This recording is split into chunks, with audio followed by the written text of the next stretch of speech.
and we're going to update you guys today on our trail camera that we did while we were down in Kentucky. You know, I got a lot of questions and emails and comments about, you know, trigger speed, how much money we're spending on our cameras. You know, like I told you in the video, is 50 to 125 bucks is what I look for, and I always wait until the end of the year or the very beginning of the year to buy my cameras. Why is that? Because last year's models go on sale on clearance and you can get them way cheaper. That's a big thing with me, and we'll go more into this once I get all this caught up here. We'll go take a look and check some of our trail cameras. Stay tuned with us to the end of this video. I'm going to throw out some of our target bucks this year. We're at August 12th, so we get a good idea what our bucks look like, and we still probably got, I'd say, 20 days, maybe 25 days of antler growing season left.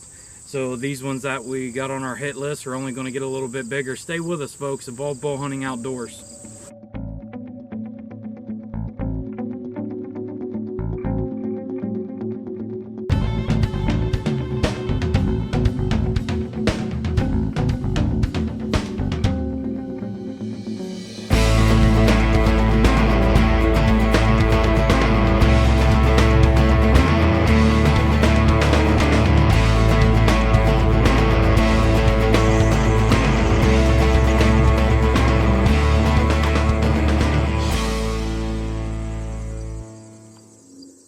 One thing that I wanted to talk to you guys about. We're going to change this card. I already picked it up earlier today. This is covering my food plot. Yeah, this was the first one we did. It's overgrown by the weeds, but they are definitely still in here. In less than 2 weeks, I have over 650 pictures in less than 2 weeks. This is the mossy oak, winter bulbs, and sugar beets in here. This is what they're really hitting right now for some reason.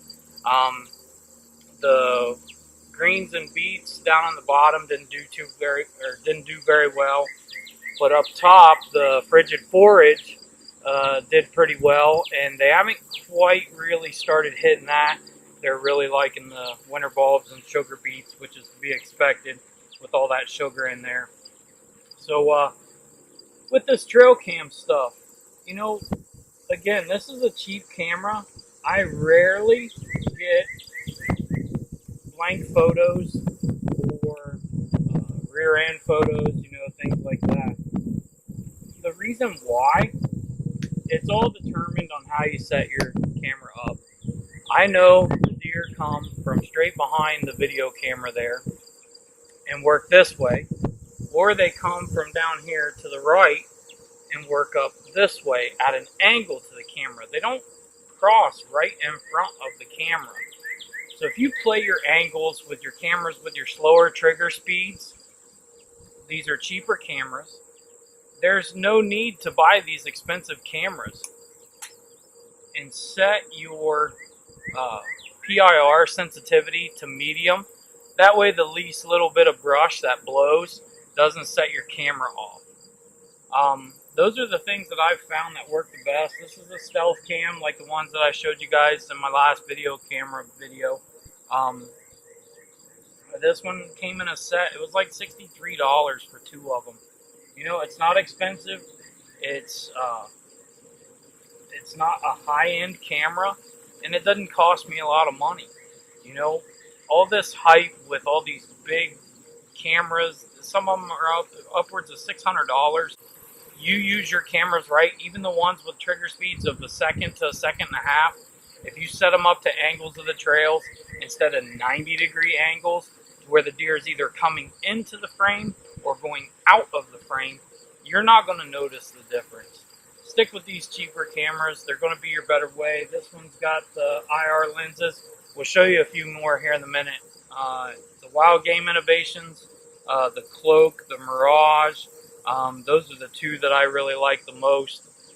Get a lot of great photos and videos out of those. So stay with me. Let's keep checking some more cameras here. And at the end of this video today, I'll post up some of the videos and pictures from the card pools today.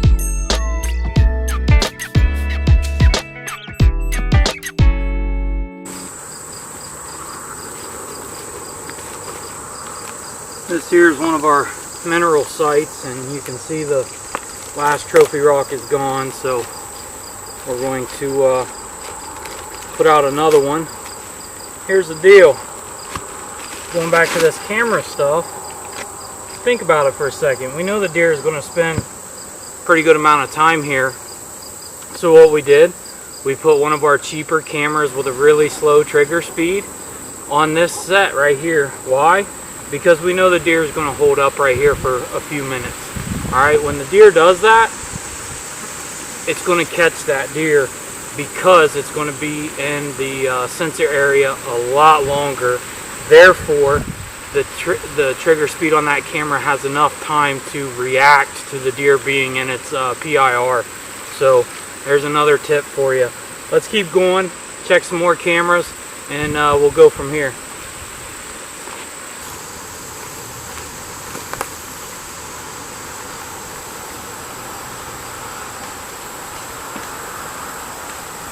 "22 photos on this one. I did have it facing the way I just came in, because that's a good entry and exit point.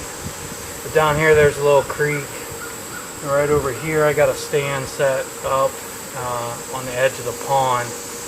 They usually come in here, go up into this thick brush, or go further back by the pond to get a drink. The crop field's out here. It's oats this year, but I wanted to see what was coming in and out down here in the bottom.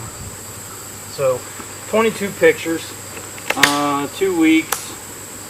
This is a pretty slow spot back in here, usually anyway, so, but we'll check it out, see what we got, and keep going.